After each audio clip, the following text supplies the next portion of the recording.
దేవుని వాక్యం కొంత ధ్యానము మత్తయి రాసిన సువార్త 2వ అధ్యాయం. రాజైన హేరోదు దినములందు యేసు పుట్టిన పిమ్మట ఇదిగో తూర్పు దేశ జ్ఞానులు యెరూషలేమునకు వచ్చి యూదుల రాజుగా పుట్టిన వాడు ఎక్కడున్నాడు?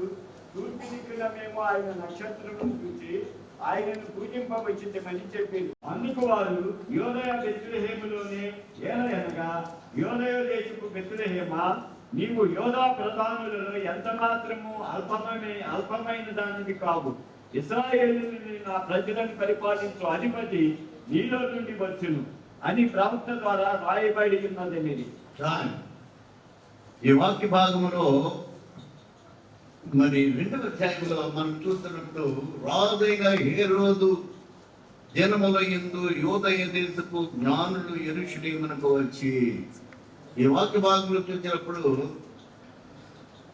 మొట్టమొదట రాజైన హేరోదు, వీడు అచ్చంగా సాతాను లూసిఫర్, వీడు ప్రభువైన యేసు యొక్క మరణమును మెదకడానికి ప్రయత్నం చేశాడు.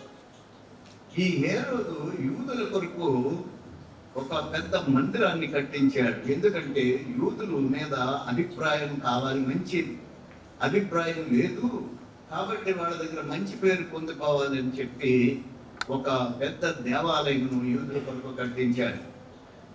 ఆ దేవాలయము తరువాత అది దేవుని చిత్తంలో లేదు కనుక 70వ శతాబ్దంలో దాన్ని కూల్చివేశారు.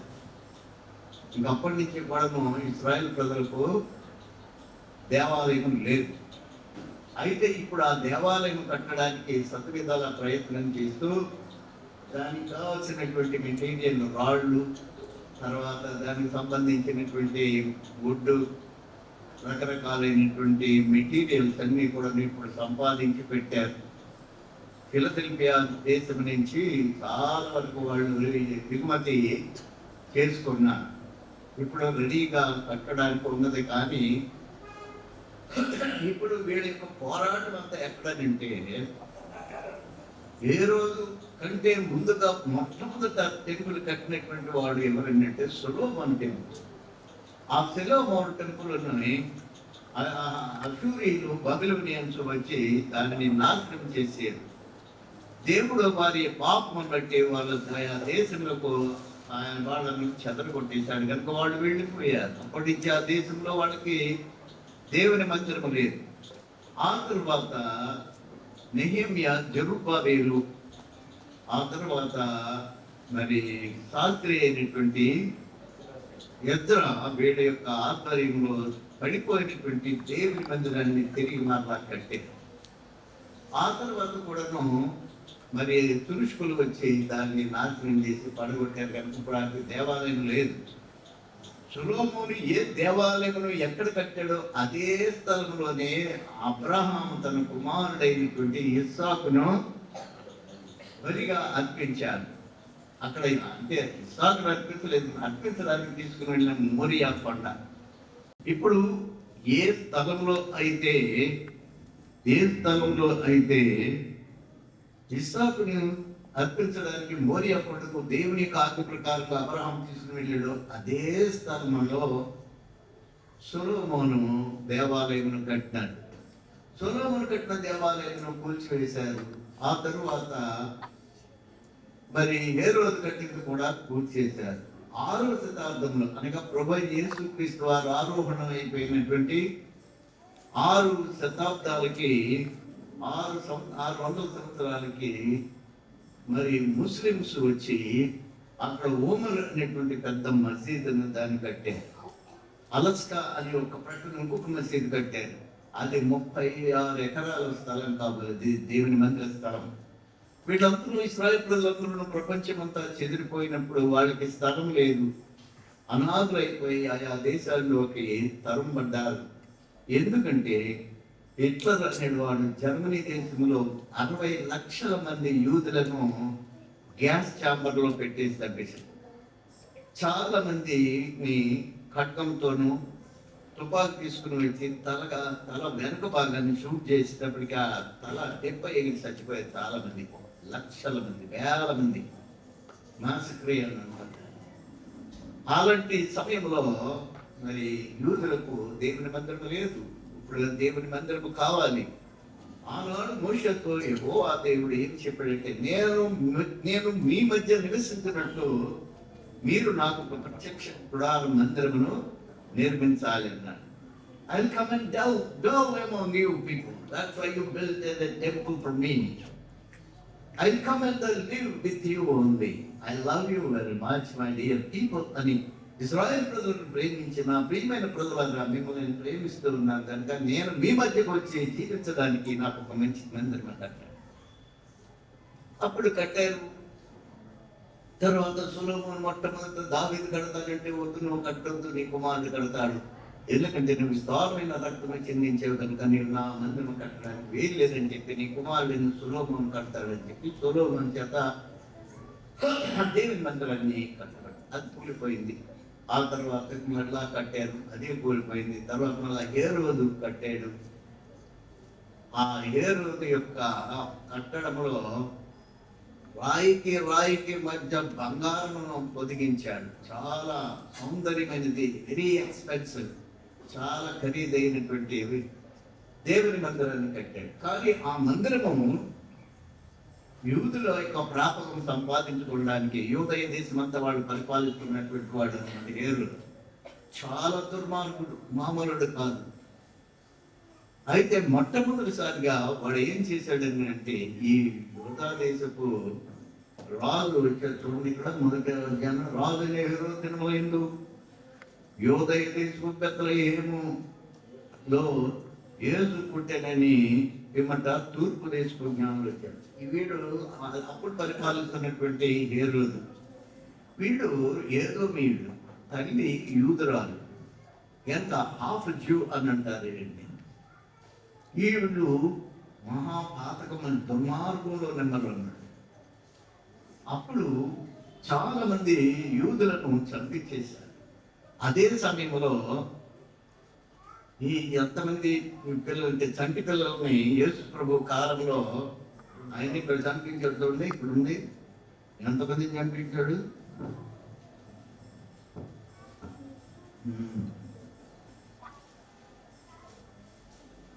2 సంవత్సరాలు మొదలుకొని 16 వచ్చింది కదండి.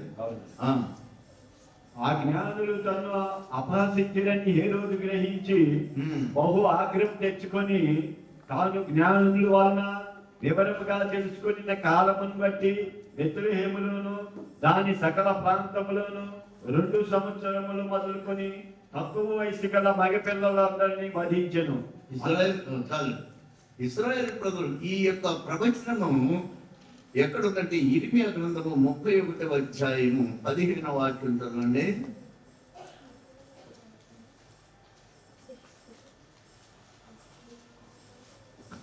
యెహోవా ఎలా విసరవిచ్చుచున్నాడు, ఆలకించుడి. రామాలో అంగలార్పును, రామాలో అంగలార్పును మహారోదన ధ్వనియు వినబడుచున్నవి. రాహేలు తన పిల్లలను గూర్చి ఏడ్చుచున్నది. ఆమె పిల్లలు లేకపోయినందున ఆమె వారిని గూర్చి ఓదార్పు పొందదొల్లకున్నది.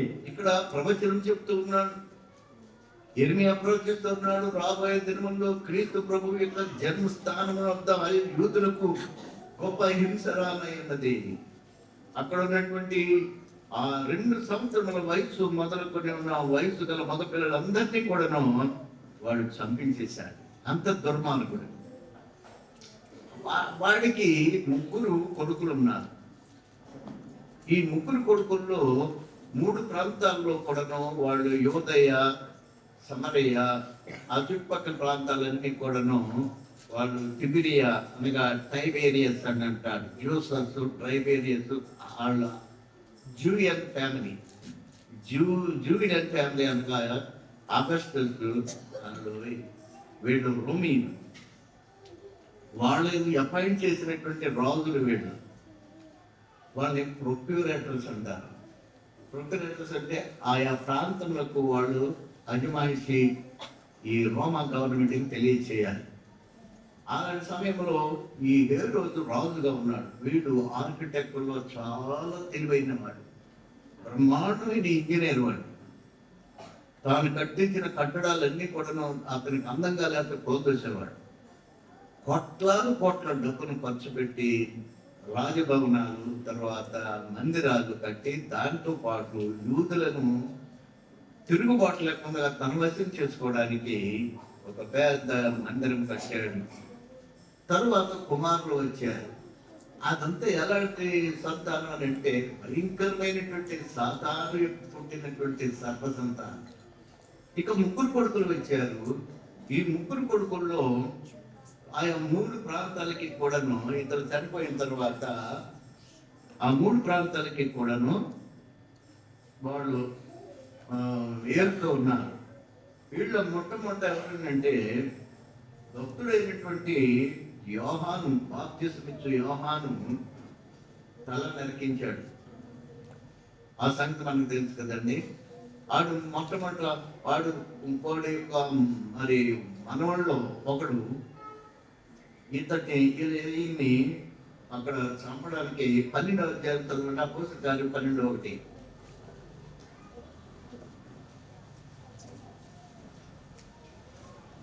అపోస్తలుల కార్యములు 12వ అధ్యాయం 1వ వాక్యం.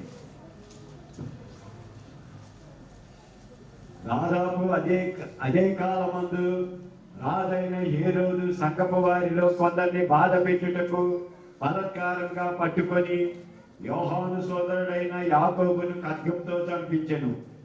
ఇది యూదులకు ఇష్టమైన కార్యమని తెలుసుకొని పేతురును కూడా పట్టుకొనెను. యాకోబు కూడాను అపోస్తలుల్లో ఒకడు.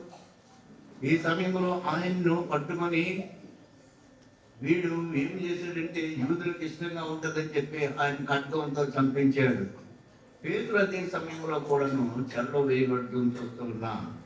ఈ హేరోదియ వాడి యొక్క 2వ కుమారుడు ఏం చేశాడని అంటే తన యొక్క అన్నగారి యొక్క భార్యను తన గృహానికి తెచ్చుకున్నాడు. అందు గురించి యోహాను భక్తుడు నువ్వు చేసింది తప్పు అని చెప్పినప్పుడు ఆయనకు శిరచ్ఛేదనం చేశాడు. ఇక 3వ వాడి చరిత్ర చూసినట్లయితే వాడు చిన్నపిల్లల్ని, పెద్దవాళ్ళని కూడాను ఎదురు తిరిగే వాళ్ళని అందరినీ మంటు పెట్టాడు.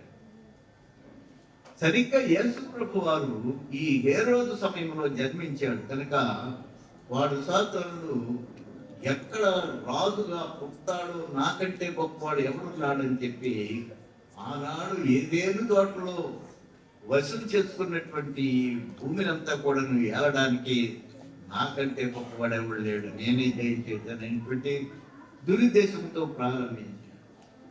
ఇప్పుడు ఏం చేశారంటే సరిగ్గా ఈ తూర్పు దేశం అనగా పారసీక దేశం అంటే పర్షియన్ దేశం అని మ్యాప్లో చూసినట్లయితే ఇండియా చూపిస్తూ ఉంది. వాడు 3-3 మంది అర్థాన్ని చాలా మంది గుంపులుగా అక్కడ బయలుదేరి రాకపోతే ఎడారిలో దొంగలు ఉంటారు, ఎడారి దోపిడి దొంగలు ఉంటారు. రెండవది ఏంటంటే గాలి తుఫాన్లు వస్తూ ఉంటాయి, ఇసుక తుఫాన్లు జరుగుతూ ఉంటాయి. ఈ ఇసుక తుఫాన్లో ఎంత ఎత్తున వస్తాయంటే బ్రహ్మాండంగా 20-30 అడుగులు ఎత్తుని ఇసుక మేటేశారు. అందుగురించి యూదు ఈ యొక్క అరబ్బులు ఏం చేస్తారంటే ఒంటెల మీద ప్రయాణం చేసిన తర్వాత తుఫాను వస్తున్నప్పుడు ఒంటె లోపల కాళ్ళతోటి ఇలా ముడుచుకుని పడుకున్నప్పుడు లోపలికి వెళ్ళి వాళ్ళు ఆ తుఫాను పోయి వరకు ఆగుతారు. ఆ తర్వాత ఒంటెని పైకి లేపుతారు. ఒంటె మెడ పొడుగ్గా ఉంటుంది కనుక దాని పక్క నుంచి గాలిని పెంచుకుని ఆ లోపల ఉంటా ఉంటుంది. యేసు ప్రభువుని గురించి వాళ్ళు వెతుక్కుంటూ రావడానికి కారణం చాలా దినాలు వాళ్ళు ప్రయాణం చేశారు. ఎందుకంటే పశువుల పాక ఉన్నప్పుడు ఏ వాళ్ళు జ్ఞానులు రాలేదు. ఎక్కడికి వచ్చారు వాళ్ళు? ఇంటిలోనికి వచ్చి అని ఉన్నది. ఇల్లు కనుక వాళ్ళు మారిపోయారు. ఆయన అక్కడి సత్తరం నుంచి ఇంటికి వెళ్ళిపోయారు. అయితే ఈ నక్షత్రము జన్మించడం చూశారు వాళ్ళు. నిజానికి వీళ్ళు జ్ఞానులని అనుకోవడం కానీ వాళ్ళు చాలా అజ్ఞానం. ఈ లోక సంబంధమైనటువంటి జ్ఞానము దేవుని దృష్టికి వెర్రితనము అని అంటూ ఉన్నాడు. వాళ్ళకంతా ఖగోళ శాస్త్రంలోనూ నక్షత్రాలు, దాని భ్రమణము, దాని యొక్క కాల పరిమితులు ఇవన్నీ తెలుసుకోవడానికి. కానీ వారు నిజంగా తెలియాలన్నట్లయితే వాడి హేరోదు యొక్క గుణగణాలని గ్రహించలేనటువంటి వారు. ఆ జ్ఞానం లేదు. ఆత్మీయమైన జ్ఞానం ఉంటేనే దానియేలు దేవుని యొక్క ఆత్మ కలిగిన వాడని చెప్తా ఉంటాడు. అతడు వచ్చి నీ కలను భావం చెప్తాడు, నిబద్ధత చెప్తా ఉంటాడు. ఆయన దేవతల ఆత్మ కలిగిన వాడు అనగా మహిమ గల దేవుని జ్ఞానం లేదు. ఆ జ్ఞానం కొరకే వెతుక్కుంటూ వచ్చారు. నిజమైన జ్ఞానము దేవుని దగ్గర ఉన్నది. ఆ సామెతల గ్రంథము 2వ అధ్యాయం మనం చదివినట్లయితే, నా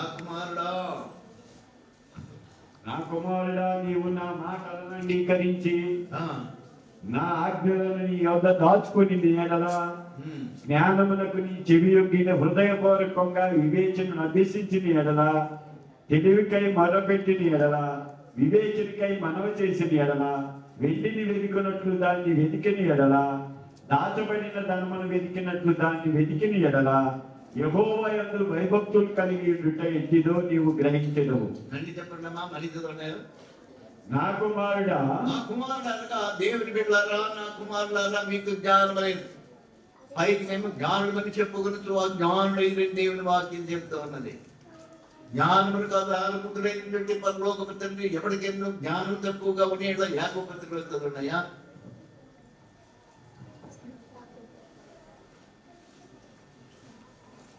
మొదటి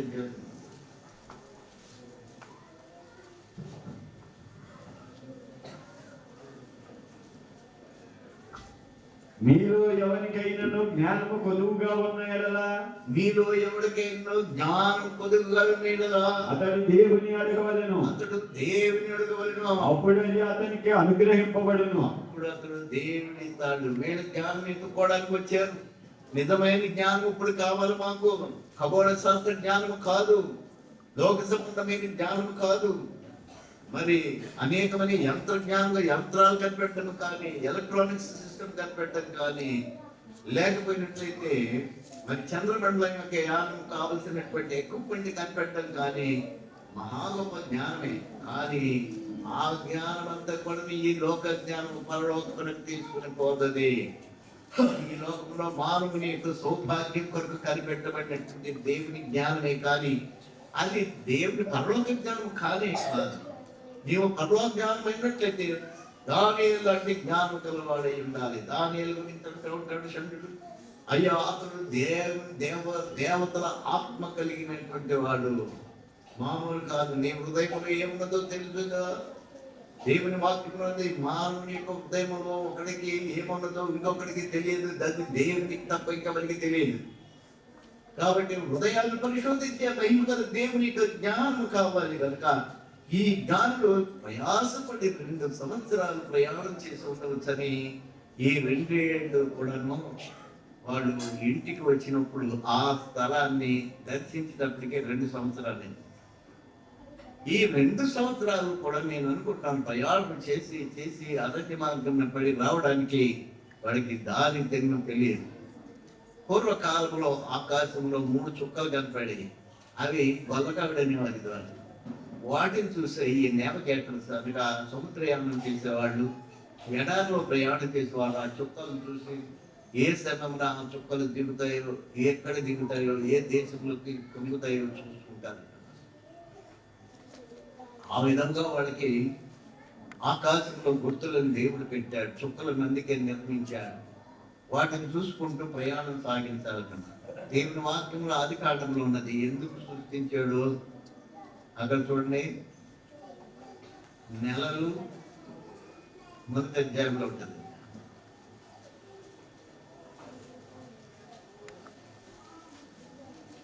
దేవుడు 2 గొప్ప జ్యోతులను సృష్టించాడు. పగలు నీటికి సూర్యుడును, రాత్రి నీటికి చంద్రుడును సృష్టించాడు. తర్వాత నక్షత్రాలను సృష్టించాడు. దేవుడు పగటిని రాత్రిని వేరుపరచినట్లు ఆకాశ విశాలమందు జ్యోతులను కలుగునుగా కాకానియు, అవి సూచనలను, కాలములను, దిన సంవత్సరములను సూచించుటకై ఇడును కాకానియు, భూమి మీద వెలుగునిచ్చుటికే అవి ఆకాశ విశాలమందు జ్యోతుల ఇడును కాకానియు పలికెను. గొప్ప దేవుడు మానవుడు ఎటువంటి ప్రయాణం చేయాలి, గొప్ప విశాలమైనటువంటి గ్లోబల్ ఆ, ఈ పిలిగ్రిమేజ్లో ఏ విధముగా చేరాలి. ఈ రోజున అమెరికా వెళ్ళాలంటే ఫ్లైట్లోనూ కొత్తగా ఇన్స్ట్రుమెంట్స్ కనిపెట్టారు. ఎత్తు వెళ్ళాలన్నట్లయితే నేరం అయిపోయి ఉంటుంది. అది పైకి ఎక్కే కొలది కూడాను దాంట్లో ఉన్నటువంటి పారదర్శకులు కిందకి దిగిపోతా ఉంటుంది, నేరం అయిపోయింది. తర్వాత దిక్సూచి అని ఉంటుంది. నువ్వు ఏ దిక్కు వెళ్తావు, ఉత్తరంకి వెళ్తావా, ఇన్ని డిగ్రీస్లో ప్రయాణం చేసినట్లయితే అమెరికా వస్తుంది. దానికి సంబంధించిన దేశాలన్నీ వస్తూ ఉంటాయి. పైనుంచి మాట్లాడుతూ ఉంటారు, నువ్వు డిగ్రీ తగ్గిపోతూ ఉన్నావు, ఈ డిగ్రీస్లో 60, 45, 960, 48 అని చెప్తా ఉంటాడు పైలట్కి. వాడు మాట్లాడుతూనే ఉంటాడు. ఆ సంఖ్యాతం తగ్గిందని అంటే నీ పని అడవిలో పోతుంది ఆ ఫ్లైట్. ఆ జనం వాళ్ళందరూ నాశనం. తిరిగి మళ్ళీ ఎక్కడ ఉంటుందో ఎవరికి తెలియదు. ఎందుకంటే 25,000, 30,000 అడుగులు ఎత్తులోంచి ఎక్కడికో ఆకాశంలోంచి 500 మంది ప్రయాణికులందరూ వెళ్ళిపోతా ఉంటారు. ఒకసారి నేను అమెరికా వెళ్ళేటప్పుడు ఫ్లైట్ ఎక్కాను. 400 మంది ఉన్నారు అందులో. అందరూ పేకాట ఆడుతున్నారు. కొంతమంది నిద్రపోతున్నారు, కొంతమంది తాగి పడుకుని ఉన్నారు. నా ఫ్లైట్లో నేనే కూర్చుని ఖాళీగా ఉన్నది, నిద్ర పడటం లేదు, కిటికీలో చూస్తూ ఉన్నాను. ఏమీ కనపడలేదు. భూ పైన ఆకాశంలో ఉంది, భూ కూడా అలాగే ఉంది. కానీ 4,000 అడుగుల ఎత్తులో పసిఫిక్ మహాసముద్రాన్ని 3 గంటలు ప్రయాణం చేసి, పసిఫిక్ మహా లోతైంది. ఇక సముద్రమే కనపడుతుంది కానీ ఏం లేదు. మాత్రం ఇంకేం చెడిపోయినా ఇంతే సంగతులు వీటిలో ముసలతో విని చాపి అక్కడ వెళ్ళేటానికి ఇక్కడ దిగాలి. దిగేటప్పుడు ఎయిర్ రాడ్స్ అని ఉంటాయి, రెక్కలు ఇట్లా అంటారు. అవి ఇట్లా ఇట్లా అన్నప్పుడు అది ఎక్కడానికి దిగడానికి మీరు ఎక్కడానికి చూడండి పట్టుకుంటాయి అన్నమాట. విండో దగ్గర ఇచ్చాడు నాకు, సీట్ అయి చూస్తూ ఉంటుంది. ఇలా లేకపోతే కింద దిగుతూ ఉంటుంది. మళ్ళీ ఇలా పైకి ఎక్కాలంటే మూసేలాగా అది పని చేయటం లేదు. పనామా కాలం దగ్గరికి వచ్చేటప్పటికి పని చేయటం లేదు. వాళ్ళు అన్నారు రీచింగ్ నియర్ ద యూఎస్ అని చెప్తారు. ఇది ఏం పని చేయట్లేదు. ఎందుకంటే వీళ్ళందరూ లేచారు ఇంకో ఫ్లైట్ అంతా ఎందుకు పని రావడం. ఏమి చెప్పలేదు, పని చేయటం లేదు. అది లేవడం లేదు. అది ఏం చేసిందని అంటే ఓపెన్ ఇప్పుడు పైకి వెళ్ళిపోతుంది ఫ్లైట్. పైకి వెళ్ళిపోతుంది. వాళ్ళు కంగారు పడతా ఉన్నారు.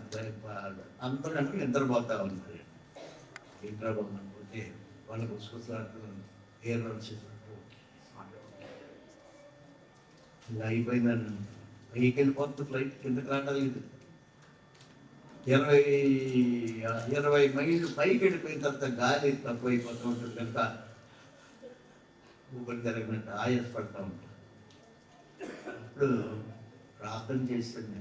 నేను ఒక్కడే ఉన్నాను, ఇంకా ఉన్నారేమో భక్తులు నాకు తెలియదు. కానీ అయ్యా సముద్రంలో అయిపోయింది. విమానం లేదు, ఇది లేదు, అమెరికా లేదు, లండన్ లేదు, ప్యారిస్ లేదు. ఆ కాడమే మాట్లాడుతున్నాను. ఆత్మ ఎంత నీ పరలోకం తీసుకెళ్తాను నేను ప్రార్థన. అక్కడికి పైకి వెళ్ళిపోయిన తర్వాత పుస్తకం పనిచేసింది. నేను అప్పుడు మన కింద దిగాను. జన్మలో ఎక్కకూడదు దిగ్మలు పెరిగాను. నడిసనే వెళ్ళిపోతాను సముద్రం మీద నుంచి. అయితే దేవుని వాక్యం నీకు చెప్తుందండి, ఇలాంటి అద్భుతమైనటువంటి జ్ఞానం నీకు కావచ్చు. ఆ జ్ఞానం లేదు నీకు ఎవరికైనా జ్ఞానం తక్కువగా వాడు దేవుని అడగవలను. ఏ జ్ఞానము? నీవి లోకములో సర్వలోకము సంపాదించుకొని నీ ప్రాణము పోగొట్టుకున్నట్లయితే నీకేమి ప్రయోజనము? ఫోన్ అని అంటున్నాడు. మా ప్రాణమా తినుము, త్రాగుము, సుఖించుము, అనేక సముద్రాలు విస్తారముగా పడుతుంది కనుక my soul enjoy in your life time. Plenty of money is there, plenty of lands and food is available. Eat and enjoy. రాత్రి ఒక శబ్దం వచ్చింది, గదివాడా ఈ రాత్రి, oh you fool, I want your soul tonight. Finish కప్ప చచ్చిపోతే ఉన్నాయి. ఇప్పుడు వాళ్ళందరూ వచ్చి చూశారు. అన్ని బాబోయ్ మన సార్ చచ్చిపోయింది, ఇంకేముందని అన్నారు. ఆ చచ్చిపోయినట్టు కప్పెట్టాలి కదా నేను అనుకుంటున్నాను. ఆయన అక్కడ పారేశారు. ఏం పని చేశారు? వాడి గోదాములు, వాడి డబ్బులు ఎక్కడున్నాయో, వాడి బంగారం ఎక్కడుందో, వాడి ఇంటినంతా దోచుకుని సోపరం పోయారు, వీడు కప్పెట్టుకోడు లేడు అని ఉన్నాడు. పోయి మనకు తెలియదు, కానీ నా అధ్యాంశం ఉండట్లేదు. ఈ రాత్రి నీ ప్రాణం కావాలి, నువ్వేం చేస్తున్నావు? దానివా ఖగోళ శాస్త్రం తెలుసా? Wonderful, you know it. నేను అందుకే పెట్టాను, తెలుసుకో. విమానం కనిపెట్టా తెలుసుకో, బాంబులు కనిపెట్టావా ఓకే, నాశనం కనిపెట్టావా ఓకే, మరి డాక్టర్వా ఎన్ని కనిపెట్టావో? బ్రెయిన్ తీసి బ్రెయిన్ పెడతావా, హార్ట్ తీసి హార్ట్ పెడతావా, కిడ్నీస్ తీసి కిడ్నీస్ పెడతావా, replacement of any part of your body it's okay, you are great man. ఎక్కడి వరకు? ఇది ఒక్క వరకు. కానీ డాక్టర్కే కనుక మూర్త పిండాలు ఫెయిల్ అయిపోయి అనుకుందాం, ఏం చేస్తాడండి? డాక్టర్ని ఊరుకుంటుందా వ్యాధి? కానీ నీ జ్ఞానం అంతా కూడా నువ్వు ఈ లోక సంబంధమైనది, మహిమగల దేవుని చూడడానికి ఆ జ్ఞానం కావాలని ఎత్తుకుంటా వచ్చారు. మరి వ్యక్తిలో మిగిలిన వాళ్ళంతా కూడా అజ్ఞానుడే. పనికి మానిగా ఆ జ్ఞాని ఇక్కడే ఉన్నాడు. మహిమగల దేవుని వెతకడమే ఆ జ్ఞానుడేమో, కానీ దేవుని ఎతికి సంపాదించుకున్నటువంటి మనమే నిజమైనటువంటి జ్ఞానులను. ఎందుకంటే పరలోక పట్టణమును మహిమగల దేవుని సర్వాధికారిని, జ్ఞానులకు జ్ఞాని అయినవాడు, ఆది సంభూతుడైన మహిమగల దేవుని మనం ఎదికి పట్టుకున్నాం కనుక మనకంటే జ్ఞానవంతుడి లోకంలో ఏమడం లేడు. నువ్వు ఏమన్నా కనిపెట్టు, మంచిదే, God bless you. But one thing, your soul is much more important than your inventions. నీవు కనిపెట్టే వాటన్నిటికంటే నీ ఆత్మ పోగొట్టుకోనుకున్నట్టు నీవు జాగ్రత్తగా చూసుకోవాలి. మహిళ తరబడి వాడు ఎందుకు వచ్చారంటే, మహోన్నతుడు సర్వాధికారి అయినటువంటి రాజు పుట్టాడంటే ఈ రాజు దగ్గరికి వెళ్ళి దర్శనం చేసుకోవాలన్నారు. కానీ వాళ్ళు జ్ఞానుడు కానీ కాదు, వాళ్ళు అజ్ఞానుడు. మొదటి కొరింథీ పత్రిక 1వ అధ్యాయము 12వ వాక్యం. మొదటి కొరింథీ పత్రిక 1వ అధ్యాయము 12వ వాక్యం.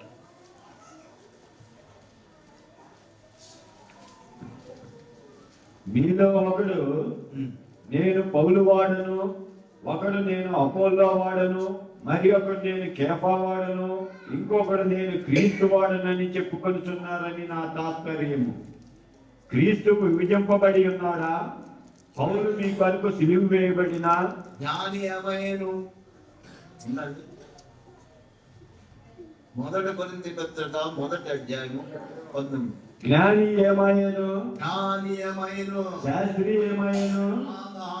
శాస్త్రులు పరిచయులు ఏమయ్యారు? ఈ లోకపు తక్కువాది ఏమాయను? ఈ లోకమున్న లాయర్స్, ప్లేడర్స్, తరువాత జడ్జెస్ ఏమైపోయారయ్యా? ఈ లోక జ్ఞానమును దేవుడు విరుద్ధంగా చేసి ఉన్నాడు కదా. వీళ్ళందరూ కూడా పిచ్చోడు అని అన్నాడు. మరి ఎవడైతే నిజమైనటువంటి జ్ఞానం కలివాడు? చదవండి. దేవుని జ్ఞానానుసారంగా, దేవుని జ్ఞానానుసారముగా లోకము తన జ్ఞానము చేత దేవునిని ఎరగకుండినందున సువార్త ప్రకటనను వెర్రితనము చేత నమ్మువారిని రక్షించుట దేవుని దయాపూర్వ సంకల్పమాయను. అది ఇప్పుడు వెర్రివారైనటువంటి జ్ఞానులను రక్షించడానికి, ఆయన దివ్యమైన సువార్తను ప్రకటించడానికి వచ్చిన రారాజు యొక్క దివ్యమైన సందేశమే నిన్ను పరివర్తనం చేశారు. వాళ్ళు అందుకే అక్కడి నుంచి వచ్చారు. కానీ ఎందుకు వచ్చారనంటే ఆ రాజుని రాజు కనుక చూడడానికి వచ్చారు. కానీ ఆ రాజు జ్ఞానాధిపైనటువంటి జ్ఞానులకు జ్ఞాని పరబ్రహ్మ ఆయనని చూడడానికి రాలేదు. వాళ్ళు పాపం తెలియదు, ఆయన చాలా జ్ఞానం అని. ఆ తర్వాత ఏం జరిగిందని యెషయా గ్రంథం 19:12 చూడండి.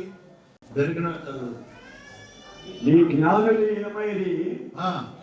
సైన్యములకు అధిపతి యెహోవా ఐగుప్తుని గురించి నిర్ణయించిన దానిని వారు గ్రహించి నీతో చెప్పవలేదు కదా. ఇక్కడ ఏమంటున్నాడు? ఐగుప్తులో చాలా మంది జ్ఞానులు ఉన్నారు. ఆ జ్ఞానులందరూ కూడా వాటిని వెర్రివాళ్ళని ప్రభు ఇక్కడ బోధిస్తూ ఉన్నాడు. అపోస్తలుల కాలం 7వ అధ్యాయం 22వ వాక్యం కూడా మనం చూసినట్లయితే దేవుడు తన యొక్క బిడ్డలకు ఏమి ఇచ్చాడు చూద్దాం. ఐగుప్తుల సకల విద్యలను అభ్యసించి మాటల యందును కార్యముల యందును ప్రావీణ్యుడై ఉండెను. అతనికి 40 ఏళ్ళు నింద వచ్చినప్పుడు ఇశ్రాయేలీయులైన తన సహోదరులను చూడవలనన్న బుద్ధి పుట్టెను. కానీ ఇక్కడ ఏమంటున్నాడు? ఐగుప్తులో ఉన్నప్పుడు సకల రాజ్యకు సంబంధించిన విద్యలన్నీ నేర్చుకున్నాడు, యుద్ధం నేర్చుకున్నాడు, దాని కట్టడాలు నేర్చుకున్నాడు, ఇంజనీరింగ్ నేర్చుకున్నాడు. తర్వాత రాజు జ్ఞానం అంతా కూడా అభ్యసించాడు, ఎందుకంటే రాయల్ ఫ్యామిలీలో ఉన్నాడు కనుక. ఆయన ఒక అనుకున్నాడు ఇదంతా నాన్ సెన్స్ అని, దీనివల్ల ఉపయోగం లేదనుకున్నాడు. ఇప్పుడు బతుకులో ఏమంటూ ఉన్నాడంటే, ఐగుప్తి ధర్మ కంటెను దేవుని ప్రజలతో శ్రమ అనుభవించడం మేలని చెప్పి ఐగుప్తిని వదిలిపెట్టి దేవుని ప్రజలతో శ్రమ అనుభవించి పరలోక పట్టణములకు చేరనే గమ్యం అని చెప్పి జ్ఞానం తెలుసుకున్నాడు. సొలొమోను ఏమంటున్నాడనంటే, నేను జ్ఞానంలో నన్ను మించినోడు ఎవడు లేడు, అయినప్పటికీ మహిమ గల దేవుని జ్ఞానం ముందు ఎవడు పనికిరాడు. అది ఆ జ్ఞానం కలిగిన మహిమ గల దేవుని వెతకటమే నిజమైన జ్ఞానం. వీడు ఎక్కడికి వచ్చారంటే తిన్నగను సాతాను ఒడిలోనికి వచ్చారు. వాళ్ళు వచ్చి ఏమడుగుతున్నారంటే, యూదులకు రాజుగా పుట్టినవాడు ఎక్కడ ఉన్నాడు? వీళ్ళు తెలివితేటలు ఎలా ఉన్నాయంటే, రాజు దగ్గరికి వెళ్ళి రాజుగా పుట్టినవాడు ఎక్కడ ఉన్నాడు అంటాడు, అనుకుంటాడండి. ఎందుకని అంటే, వాడి గర్భాన్ని పుడితే అది వేరే సంగతి. వాడు యూదులకు రాజు అంటే అసలు అక్కడ ఉన్నటువంటి యూదా దేశానికి వాడే రాజుగా ఉంటున్నప్పుడు ఆ యూదులకు రాజుగా వచ్చేటంటే నా పీఠం ఉండదా ఉడతదా అనేటువంటి భయాందోళనలో ఉన్నాడు. కాబట్టి వాడు ఏమంటూ ఉన్నాడు చదవండి. ఆదైన 7వ దినములందు యోదయ దేశపు బెత్లెహేములో యేసు పుట్టిన పిమ్మట ఇదిగో తూర్పు దేశపు జ్ఞానులు యెరూషలేమునకు వచ్చి, యూదుల రాజుగా పుట్టిన వాడు ఎక్కడున్నాడు? తూర్పు దిక్కున మేము ఆయన నక్షత్రమును చూచి ఆయనను పూజింపవచ్చిమని చెప్పిరి. హేరోదు రాజు ఈ సంగతి విన్నప్పుడు అతనితో కూడా యెరూషలేము వారందరూ కలవరపడిరి. కాబట్టి రాజు ప్రధాన యాజకులను ప్రజల్లో నుండి శాస్త్రులు అందరినీ సమకూర్చి క్రీస్తు ఎక్కడ పుట్టునని వారిని అడిగను. అందుకు వారు యోదయ బెత్లెహేములోనే. ఏలయనగా యోదయ దేశపు బెత్లెహేమ, నీవు యోదా ప్రధానులలో ఎంత మాత్రమో అల్పమైన దానివి కావు. ఇశ్రాయేలును నా ప్రజలను పరిపాలించు అధిపతి నీలో నుండి వచ్చును అని ప్రవక్త ద్వారా వ్రాయబడి ఉన్నది. ఇక్కడ వాళ్ళకి తెలియదు. ఆ రాజు వెంటనే శాస్త్రుల్ని పరిశీలించాడు. ఏమిటయ్యా మీ యోదయ గ్రంథంలో ఏమున్నాయో తెలుసానంటే వాళ్ళకి తెలుస్తావు. ఎందుకంటే ఏనాడైనా దేవుని యొక్క గ్రంథం చదివారా? చదివినట్టు తక్కువ చెప్పేవారే. మళ్ళీ ఆ గ్రంథాలన్నీ తిరిగే స్వార్థ తీసుకొచ్చి చెప్పేటప్పటికి అవునవును అక్కడ పుట్టాడు. ఈ లోపల ఏం జరిగిందంటే, అంతటా హేరోదు ఆ జ్ఞానులను రహస్యముగా పిలిపించి ఆ నక్షత్రము కనబడిన కాలము వారి చేత పరిష్కారముగా తెలుసుకొని మీరు వెళ్ళి ఆ శిశువుని పూజ. వీడి ఎంత తెలివితేటలంటే నక్కనన్నాడు యేసు ప్రభువు. లూకా సువార్త 1 ఆ నక్క 13, లూకా సువార్త 13:32. ఆయన వారిని చూసి మీరు వెళ్ళి ఎవరు చెప్పారండి? ఆ రాజుగాడు వాడి నక్క. ఎందుకంటే ఇశ్రాయేలు ప్రజలను ఏ విధముగా నాశనం చేయాలని ప్రయత్నం చేశాడు. వాడు యేసు ప్రభు దొరకలేదని చెప్పి కక్ష పోనేడు. కాబట్టి ఆ దినాన్ని చిన్న పిల్లలందరూ 2 సంవత్సరాల వయసు ఉన్నటువంటి ఇశ్రాయేలు ప్రజల పిల్లలందరినీ కూడాను మట్టుపెట్టాడు. ఎందుకంటే మగ పిల్లల్ని కట్టాడు, ఆడవాళ్ళని ఏం చేయలేరు కదా అని మగ పిల్లలందరినీ కూడా 2 సంవత్సరాల వయసు ఉన్నటువంటి చిన్న పిల్లలు మెడకాయలు కూడా చదువుకోవాలి. వాడు ఎంత దుర్మార్గుడు! సాతానుడు ఎప్పుడు కూడా దేవుని బిడ్డ యొక్క హావక్క వదల గురించే వెతుకుతూ ఉంటాడు. దేవుని బిడ్డని మన వెనకాల కూడా వాడు ఎప్పుడు పడతానే ఉంటాడు. ఎన్నెన్నో సోదరులు, బాధలు, కీడులు, కాళ్ళు అడ్డు పెట్టేవాడు. వాడు బుద్ధి కాదండి. వాడు నీకు నాకు కనపడు, ఒక దినాన్ని కనపడతాడు వీడేనా అనేటువంటి. కాబట్టి ఇక్కడ దేవుని వాక్యంలో వారు తర్వాత చదవండియ్యా 6వ వాక్యము. వారు వెళ్ళి అంతటా హేరోదు ఆ జ్ఞాపకులను రహస్యంగా పిలిపించి ఆ నక్షత్రము కనబడిన కాలము వారి చేత పరిష్కారంగా తెలుసుకొని మీరు వెళ్ళి ఆ శిశువు విషయమై జాగ్రత్తగా విచారించి తెలుసుకొనగానే నేనును వచ్చి ఆయనను పూజించినట్లు నాకు వర్తమానము తెండని చెప్పి వారిని బెత్లెహేమునకు పంపెను. వారు రాజు మాట విని బయలుదేరిపోతుండగా ఇదిగో తూర్పు దేశమున వారు చూచిన నక్షత్రము ఆ శిశువు ఉండిన చోటికి మీదుగా వచ్చి నిలుచు వరకు వారికి ముందుగా నడిచెను. తర్వాత ఏం చేశాడంటే, నాకు తెలియదు, మీరు వెళ్ళి తెలుసుకుని వచ్చి నాతో చెప్పండి, అప్పుడు నేను కూడా వెళ్ళి పూజ చేసి వస్తాను. రాజుని పూజ చేస్తాడండి. అతను కత్తులు యుద్ధం వాళ్ళిద్దరికి. కానీ ఎంత నక్క విషయంలో ఎంత దుర్మార్గంగా ఆలోచించాడు సాతానుడు. ఇప్పుడు కూడా ఏం చేస్తాడు, ఇది we are deceiver. We must be very careful about the devil. సాతానిక తంత్రములను ఎదిరించుటకు శక్తివంతులైనట్టు దేవుని సర్వాంగ కవచమును ధరించుకోండి. చివరికి జ్ఞానులు పాపం తెలియకుండానే వాడి దగ్గరికి వెళ్ళి రాజుగా పుట్టిన వాడు ఎక్కడున్నాడు అంటే వాడు చెప్తాడండి. జ్ఞానం లేదు, ఇహలోక జ్ఞానం ఉన్నది కానీ పరలోక సంబంధమైన జ్ఞానం లేదు. మనం వెళ్ళి రాజుగా పుట్టిన వాడు ఎక్కడున్నాడని మనం అడిగితే అది ఎలా ఉంటుంది ఎవరు అని ఆలోచించారండి. లేదు. మీకు నాకు నక్షత్రం కనపడ్డది, దాన్ని చూసి వచ్చాను. ఈ జ్ఞానులు నడిచి వెళ్ళడానికి 2 సంవత్సరాలు అయిపోయింది కనుక ఆకాశంలో దేవుడు నక్షత్రాన్ని కలిగించాడు. ఆ వెలుగంట గొల్లలకి కనపడ్డది. ఆ తర్వాత నక్షత్రముగా వారికి దారి చూపించింది. ఎవరంటే ఒకటి సాటర్న్, రెండవది మార్స్. ఈ 2 పెద్ద గ్రహాలు దేవుడు ఆకాశంలో కలిపేశాడు. కలపగానే బ్రహ్మాండమైనటువంటి వెలుగు భూమికి ప్రకాశించింది. దాని గురించి గొల్లలు భయపడ్డారు. వీళ్ళు నక్షత్రాన్ని చూశారు, అది నడిపించింది. వెలుగు చూడలేదు కానీ ఆ నక్షత్రమును నడిపిస్తుంటే దాన్ని పట్టుకునే ఆ నక్షత్రాన్ని సృష్టించిన వారు ఎవరు? మహిమ గొప్ప దేవుడని యెహోవా తండ్రి పరిశుద్ధాత్మ దేవుడు తనకు ప్రియ కుమారుడుగా ఈ లోకమును పంపి ఈ నక్షత్రాన్ని చూసి మీరు బాగుపడండి, ఇది రక్షణ శృంగమైనటువంటి నా కుమారుడు ఉండే స్థానం మిమ్మల్ని నడిపిస్తారు. కాబట్టి ఈ నక్షత్రం యొక్క కలియక, తండ్రి పరిశుద్ధాత్మ యొక్క కలియక ద్వారానే పరిశుద్ధాత్మ దేవుడు మనల్ని నడిపించి జ్ఞానులకు విజ్ఞానములకు సాధించాడు. ఈ రోజున నేను కూడా రారాజు ఎవరో తెలియక సాతానుడిలో పడిపోయి విభిన్నమైనటువంటి తత్వాలు, మతాలు, జ్ఞానమును సంపాదించుకొని మహిమగల పరలోక రాజ్యం వెళ్ళాలి అని అనుకుంటున్నాను, ముక్తి భాగ్యానికి వెళ్ళాలి అనుకుంటున్నారు. కానీ అది జరగని పని. సాతాను దగ్గర నిన్ను వాడగొట్టేస్తాడు, వాడిని మాయ చేసి నిన్ను వాడి పుట్లో వేసేస్తాడు. తిన్నగా నీవు ఆ నక్షత్రాన్ని చూడాలి. ఆ నక్షత్రం ఎక్కడికి నడిపిస్తుందో వెళ్ళు, దానికి కూడా వెళ్ళు. ఇప్పుడు ప్రస్తుతం మనకున్నటువంటి గొప్ప నక్షత్రం ఏమిటంటే దేవుని వాక్యం.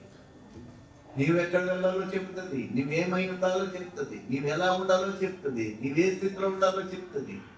సమస్తమును నీకు బోధించే గొప్ప నక్షత్రము యేసు ప్రభు వారు పరలోకం వెళ్ళిపోయిన తర్వాత మనకు దొరికిన గొప్ప నక్షత్రము దేవుని వాక్యము. ఈ దృష్టించి దీన్ని చదువుకున్నప్పుడు మన భవిష్యత్ జీవితము ఎంతో దేదీప్యమానంగానో ఆశీర్వాదకరంగా ఉంటుంది. జ్ఞానులు వెళ్ళారు కానీ వాళ్ళ జ్ఞానులు, కానీ తిరిగి వెళ్ళిన తర్వాత వారు జ్ఞానులయ్యారు. ఎందుకంటే వాడు పాత మార్గాన్ని వస్తుంటే దేవుని దూతలతో వచ్చాడు, ఇది కాదు మీరు వచ్చే మార్గం, వేరొక మార్గం ఉన్నది. అదేమిటంటే యేసు నేనే మార్గము సత్యమును జీవమై ఉన్నాను, నా ద్వారా తప్ప ఎవడు రాడు. నువ్వు అనుకున్న మార్గాలన్నీ కూడా best. All the roads will lead to Delhi, of course, but all the roads will not lead to heavenly place. There is only one way. That's Christ Jesus who born on this earth and given a wonderful pathway to glory. ఆయన నీ కొరకు నా కొరకు ఈ లోకములకు వచ్చి ఆయన అన్నిటికంటే నువ్వు దేవుడు హీనుడై వచ్చి మన పీడిత ప్రజలందరికీ కూడా మరణ ఛాయలో మరి ఉన్నటువంటి ప్రజలకు విడుదల చేయడానికి ఆయన నరవతారిగా వచ్చి తను తాను తగ్గించుకొని వ్యక్తులుగా చేసుకొని పశువుల పాకలో ఆయన ఇక్కడ జన్మించి నీ హృదయం అనే తొట్టిలో పడుకోవాలని ఆయన ఆశించాడు. నీ హృదయం అనేటువంటి తొట్టిలో ఉన్నటువంటి కసవనంతా కడగాలి. గడ్డిని, మూత్రాన్ని, వాసనను, పేదను, రకరకాలైనటువంటి దుర్గుణాలు మన హృదయంలో ఉన్నవి. మార్కు రాసిన సువార్త 7వ అధ్యాయం 20వ వాక్యం చూద్దాం. మార్కు రాసిన సువార్త 7:20. మనుషుని లోపల నుండి బయలు వెళ్ళినది మనుషుని అపవిత్రపరుస్తుంది.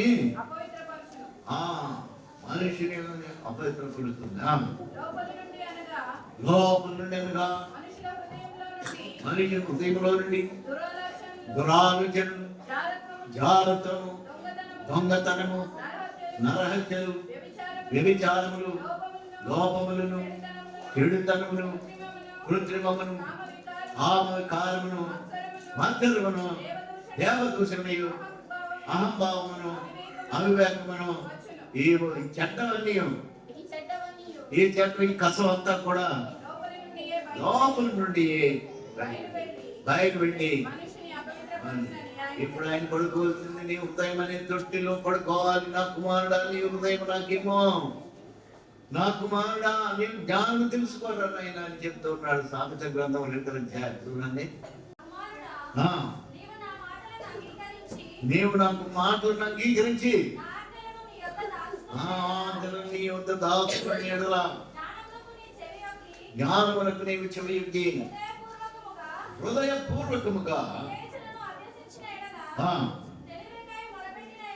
అయ్యా నాకు జ్ఞానం అయితే ఈ భౌతిక సంబంధమైన జ్ఞానం కంటే అమర జ్ఞానం కావాలి, పరలోక జ్ఞానం కావాలి.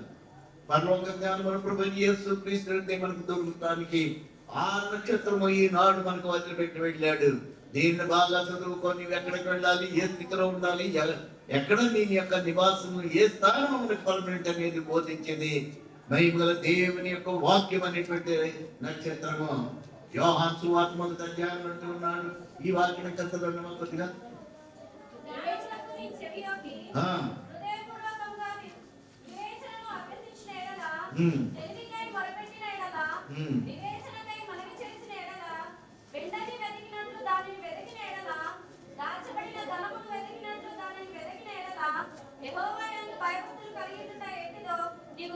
దివారాత్రములు ధ్యానించువాడు ధన్యుడు, అతడు నీటి కాలువలు ఎవరిని నాటబడినదై పాపు వాడికి తన కాలువను పొలమించి చెట్టుబడి ఉండను. దుర్గుడు అతడు చేయనంత సఫలమగును. దుర్గుడు అలాగుండగా గాలి చేత కొట్టుకుంటున్నది. దేవాని వాక్యము నా పాదములకు దీపము, నా త్రోవకు వెలుగునై ఉన్నది. చుంటే తేనే వంటే వాక్యము మంటిలో వేదవేలా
But దేవుని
వాక్యం అనే నక్షత్రం ఈ రోజు మనకు తగ్గింది.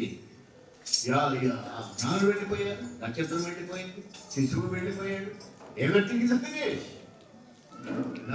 ప్రిపేర్ ఆయన ఏంటంటే వేకువ చుక్క ఆయన క్రీస్తు ప్రభు రామయ్య ఉన్నాడు కాబట్టి ఆయన కొరకు ఎదురు చూడాలి. పేదల పత్రికలు ఉన్నాడు వేకువ చుక్క గురించి దానికి మాట్లాడండి. లేక 2వ అధ్యాయం 9వ వచనం చదవండి.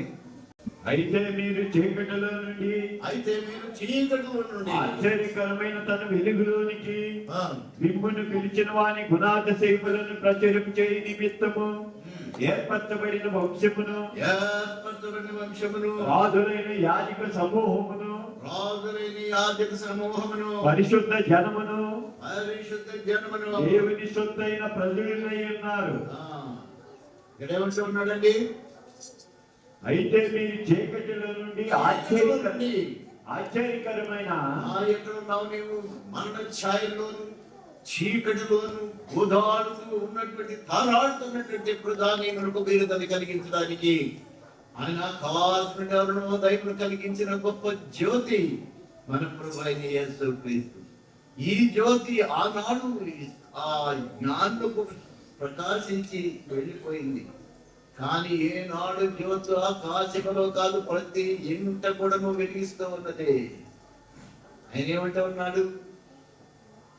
యోహాను సువార్త 1వ అధ్యాయములో ఆదియందు వాక్యం ఉండెను, వాక్యము దేవుని యొద్ద ఉండెను, వాక్యమే దేవుడు. ఆదియందు వాక్యం ఉండెను, వాక్యము దేవుని యొద్ద ఉండెను, వాక్యము దేవుని యొద్ద ఉండెను, వాక్యము దేవుడై ఉండెను, వాక్యము దేవుడై ఉండెను. ఆయన ఆదియందు దేవుని యొద్ద ఉండెను, ఆయన ఆదియందు దేవుని యొద్ద ఉండెను, దేవుని యొద్ద ఉండెను. సమస్తమును ఆయన మూలముగా కలిగెను, సమస్తమును ఆయన మూలముగా కలిగెను. కలిగి ఉన్నదేది ఆయన లేకుండా కలగలేదు, కలిగి ఉన్నదేది కూడాను ఆయన లేకుండా కలగలేదు, ఆయన లేకుండా కలగలేదు. ఆయనలో జీవముండెను, ఆయనలో జీవముండెను. ఆ జీవము మనుషులకు వెలుగై ఉండెను, ఆ జీవము మనుషులకు వెలుగై ఉండెను. ఆ వెలుగు చీకటిలో ప్రకాశిస్తున్నది గాని చీకటి దాన్ని గ్రహింపకుండెను.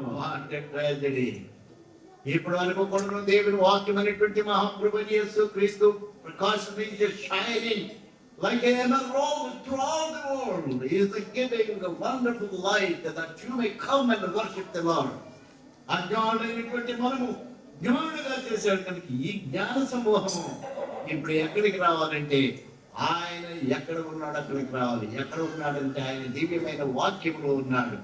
ఆయన వాక్యమును చదివి ఆయన దివ్యమైన మందిరానికి వచ్చి ఆయన చేత బోధింపబడ్డమే ఈనాడు మనకు దేవుడిచ్చినటువంటి జ్ఞాన జ్యోతి. ఈ జ్ఞాన జ్యోతి ఆరిపోకూడదు.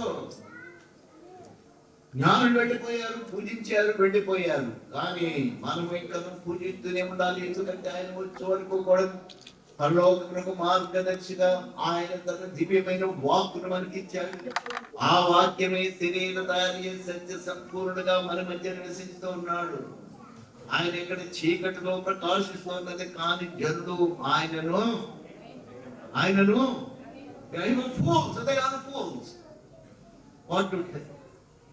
మనమైతే జ్ఞానులుగా దేవుడు తీర్చిదిద్దాడు. ఆయన వాక్యం చదవాలి. ఆ జ్ఞానులు 3 వదిలిపెట్టి వెళ్ళారు. ఒకటి ఏమిటంటే బంగారం వదిలిపెట్టారు. బంగారం చూశారు, భ్రాంతపోయారు. బాబోయ్, నీవు రాజులకు రాజు, ప్రభువులకు ప్రభు, నీవు సర్వభూడయ్యా, నీకు ఏది సాటి, నీకేది సాటి, నీతో పోతుటకు సర్వేశ ఎవరు లేరు ప్రకాశ, నీతో పోతుటకు సర్వేశ ఎవరు లేరు ప్రకాశ, నిజముగా యేసు పరిశుద్ధుడు, పరమదేవుని చూచుటకు, నిజముగా యేసు పరిశుద్ధుడు, పరమదేవుని చూచుటకు,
ఆయనతో పోల్చేటువంటి వారు ఎవరు లేరు.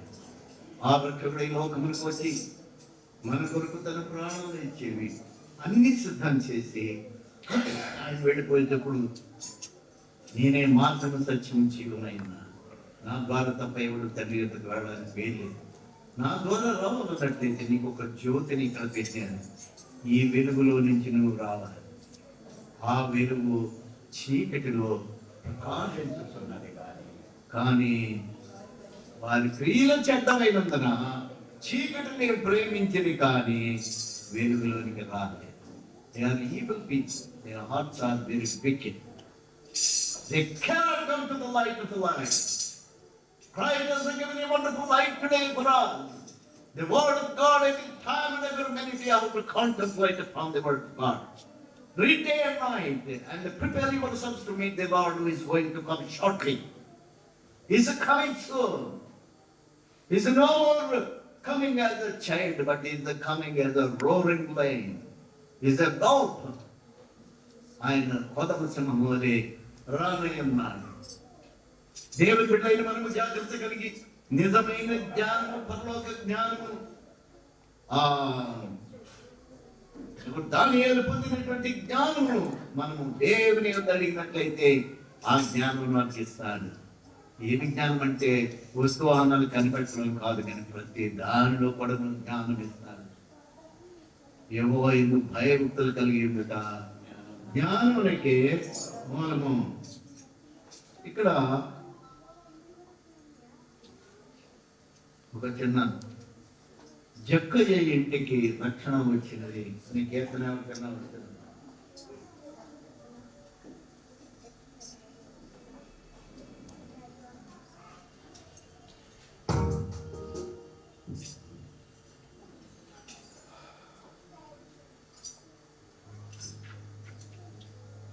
జక్కయ్య ఇంటికి వచ్చింది రక్షణ, నీ ఇంటికి కావాలి రక్షణ,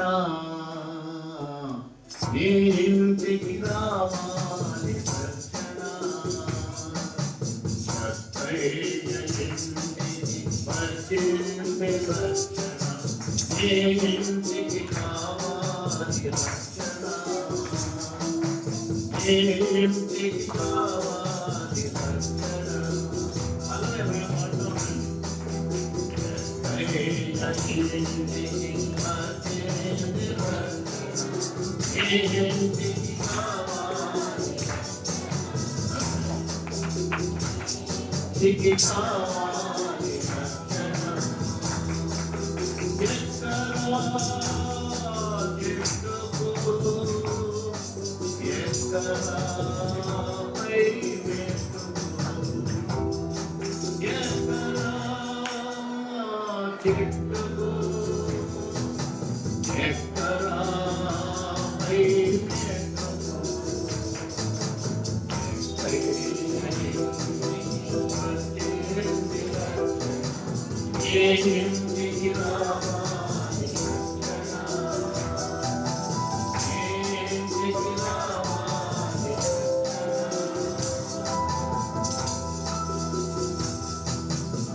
ఇంటికి రావాలి రక్షణ, ఇంటికి రావాలి రక్షణ, ఇంటికి వచ్చేది రక్షణ, ఇంటికి రావాలి రక్షణ,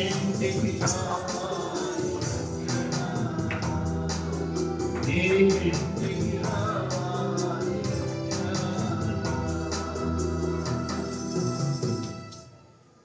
రక్షణ భాగ్యాన్ని దేవుడు నీకు నాకు ఇచ్చాడు.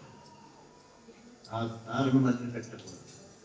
దీనివల్ల కూడా దేవుని వాక్యాన్ని అదే చివరి దాకా నడిపించి తారను వదిలిపెట్టావా పిచ్చి అంధకారం, గాఢాంధకారంలో వెళ్ళినా ఆయన నేను నడిపించగలుగుతామా? ఆకలికి బాధపడి వచ్చేస్తాను. గాఢాంధకారములో నేను నడిచిన వేళలలో పాడండి.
బంగారం అనగా నీవు రాజులకు రాజు, ప్రభువులకు ప్రభు. ఈ బంగారం ఏమంటుంది?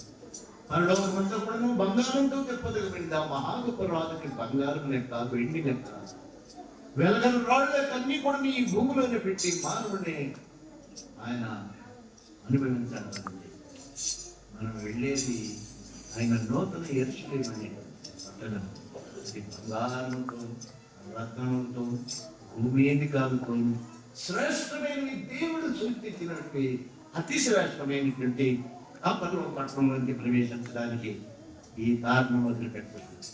ఈ నక్షత్రం రెండవదిగా సాంబ్రాణి అనగా ప్రార్థనకు సంఖ్య. ప్రార్థన జీవితం ప్రభుకి ఎంతో ప్రీతికరం. నీ యొక్క అవసరాలు, నీ యొక్క జీవిత విధానంతో కూడా మనం ప్రార్థన పూర్వకంగా ఆయన ఒడిలో పెట్టి నీ ప్రార్థనకు ఆయన జవాబిస్తాను. బోళం ఇప్పుడు అక్బర్ చక్రవర్తి పుట్టినప్పుడు హుమాయూను అడవిలో తోలేశాడు. అరణ్యం వెళ్ళిపోయాడు దుబాయ్. అప్పుడు ఏమీ లేదు అక్కడ. అప్పుడు హుమాయూన్ పుట్టాడు. అక్బర్ కొడుకు హుమాయూను, బాబర్ కొడుకు హుమాయూన్ కొడుకు అక్బర్. హుమాయూన్ తరిమేశాడు. హుమాయూన్ వెళ్ళిపోయాడు. అక్కడ కుమారుడైన అక్బర్ పుట్టాడు. తన దగ్గర రాజాత్వం పోయింది, డబ్బు పోయింది, ఏమీ లేదు. రాజు కొడుకు అప్పుడు భ్రష్టుడు అయితే వేసినప్పుడు అరణ్యంలో ఈ ఒక మృగం ఉంటుంది. ఇది కస్తూరి, చాలా సుగంధమైన వాసన. ఆ కస్తూరిని అక్కడ ఉన్నటువంటి వాళ్ళందరికీ పంచిపెట్టి, నా కుమారుని యొక్క కీర్తి ప్రఖ్యాతులు ఈ కస్తూరి ఏ విధంగా అయితే గుబాళిస్తున్నదో నా కుమారుని యొక్క జీవితం కూడా అలా గుబాళిస్తున్నది. యేసు ప్రభు వారికి సాంబ్రాణి ఉద్దేశం దానికి స్తుతి, ఆరాధన, ఆయనకు ఆరాధన. మూడవదిగా బోళం అనగా చేదు అనగా శ్రమలకు సంఖ్య. ఆయన తెలుగు మరణము పొంది బోళంను కలిపినటువంటి చిరకను ఆయన నోటికి అందించారు. ఈ మూడు కూడాను ఈ జ్ఞానుడిచ్చే యొక్క ఆంతర్యం ఉంటుంది. నేను గల దేవా, నీవు రాజులకు రాజు అయి దేవుడు హీనుడుగా ఉండి సర్వను తగ్గించుకుని లోకమును మా కొరకు జన్మించినటువంటి మహాగొప్పది. బంగారం కంటే ఏమి ఇవ్వగలను? నేనేమి నీవు తప్ప లేవు. నీవు బంగారం కూడా కలిగిన అని సాంబ్రాణి నీ కీర్తి ప్రఖ్యాతులు సర్వ ప్రపంచం కూడా అయ్యారు. నువ్వు చెప్పినా చెప్పకపోయినప్పటికీ వ్యాపిస్తూనే ఉంటాయి. గోపరసం రాసుకున్నటువంటి మహా గొప్పది. ఆయన కీర్తి ఈనాడు సార్వత్రిక ప్రపంచంలో అరణ్య ప్రాంతంలో కూడా యేసు ప్రభువుని గురించి పాడిస్తుంది. ఏంటంటే చేదు శ్రమలు, లోకంలో మీకు శ్రమకులు, ఆయనను ధైర్యం తెచ్చుకోండి. నేను లోకమండి, ఆయన శ్రమలు పొందాను. ఆయన శ్రమల ద్వారా, ఆయన శిలువ మరణ పునరుద్ధారణ ద్వారా ఈ యొక్క ఆనందము, ఈ క్రిస్మస్ యొక్క అద్భుతమైనటువంటి ఆనందము మనం పొందుతున్నాం. ఇది నిజమైన క్రిస్మస్ గా ఆచరించాలిగా, పండగ పూర్వకంగా ఆచరిస్తే దీని శక్తి పైకి భక్తి గల వారు దాని శక్తి ఆశ్రయించలేని వారిని కాదు కనుక వారికి విముఖుడమై ఉన్నది. ఆత్మతోను సత్యంతోను ప్రభువుని ఆరాధించి నిజమైనటువంటి క్రిస్మస్ యొక్క ఆనందం మా హృదయంలో వెలిగినట్లు ప్రభువు తన కృప నాకు దయచేయగాక. ప్రార్థన. సర్వకృపానికైన మైకల్ తండ్రి, రాజులకు రాజా, ప్రభులకు ప్రభా, మీ ఘనమైన దివ్యమైన నామములకు వెళ్ళేను స్తోత్రాలు. అయ్యా, జ్ఞానులైన మా కొరకు నీవు జ్ఞానం ప్రసాదించి పరలోక పట్టణం ఏ విధముగా చేరాలో మాకు బోధించావు. జ్ఞానుడైనటువంటి వారు చేరవలసిన గమ్యస్థానం వారికి తెలియక వారిని నడిపించడానికి ఆ కాచమును ఒక జ్యోతిని నీవు నిర్ణయించి ఆ జ్యోతి ద్వారానే నీ ఉన్న స్థలమునికి వెళ్ళగలిగారు. ఇప్పుడు మేము వెళ్ళే స్థలము అంత తేలికైంది కాదు. ప్రేమ గల ప్రభువా, శ్రమలతో కూడింది, నాయన పరీక్షలతో కూడినది, యథార్థమైన జీవితంతో కూడినది. లోకస్తులు ఉండేటువంటి జీవిత విధానములు కాదు కానీ పరలోక సంబంధమైనటువంటి జీవిత విధానాన్ని పుడికి పుచ్చుకొని పరలోక పట్టణంలో ప్రవేశించడానికి నీ కృప దయచేయమని ప్రార్థన చేస్తూ ఉన్నాను. ప్రేమ గల ప్రభువా, ఈ మహాకృపచేత మీరు దయచేసి నీ యొక్క వాక్యముకే స్తోత్రాలు. ఇది మా హృదయంలో నిండుగా నివసింప చేయమని ప్రార్థన చేస్తూ ఉన్నాను. ఈ యొక్క గత సంవత్సరం అంతా నీ రెక్కల కాపాడున కాపాడి మా ప్రభు ఆఖరి దినములకు మమ్మల్ని తోడుకుని వచ్చినందుకు నీ పాపములు పొందడం. ఈ క్రిస్మస్ శుభాకాంక్షల ద్వారా మా జీవిత విధానం ఉంచుకొని నూతన సంవత్సరం అడుగుటకు నీ కృప దయచేయమని ప్రార్థన చేస్తూ ఉన్నాం. కూడి వచ్చిన నీ ప్రియులను, వారి కుటుంబాలను, వారి బిడ్డలను, వారి అవదాస్తిని ఆశీర్వదించుకొని ప్రార్థన చేస్తూ ఉన్నాను. శ్రమలు, బాధలు, కష్టాలు, ఇరుకులు, ఇబ్బందులు, రోగంలో ఉన్న నీ ప్రియులను ప్రభా విడుదల చేసి వారిలో ఒక్కరు కూడా ఆయన అనారోగ్యతలు లేకున్నట్లు నూతన సంవత్సర ప్రవేశమును దయచేయమని ప్రార్థన చేస్తూ ఉన్నాం. ఈ సమయంలో సమాధానం మమ్మ గృహాలను సాగనంపండి. యేసుక్రీస్తు వారి పవిత్ర నామములో ప్రార్థిస్తున్నాము శ్రీమంతులకు తండ్రి. ఆమేన్. మన తండ్రి అయిన దేవుని యొక్క ప్రేమయు, మన ప్రభువైన యేసుక్రీస్తు వారి యొక్క కృపయు, ఆదరణకర్తయు సత్య స్వరూపైన పరిశుద్ధాత్మ దేవుని అన్యోన్య సహవాసం కూడి వచ్చిన నీ ప్రియులకు, సకల ప్రార్థన చేసిన పరిశుద్ధులకు సదాకాలము తోడై వర్ధిల్లును గాక తండ్రి. ఆమేన్. మీకందరికీ క్రిస్మస్ శుభాకాంక్షలు యేసు ప్రభు నామములో తెలియజేస్తున్నాం. God bless you all.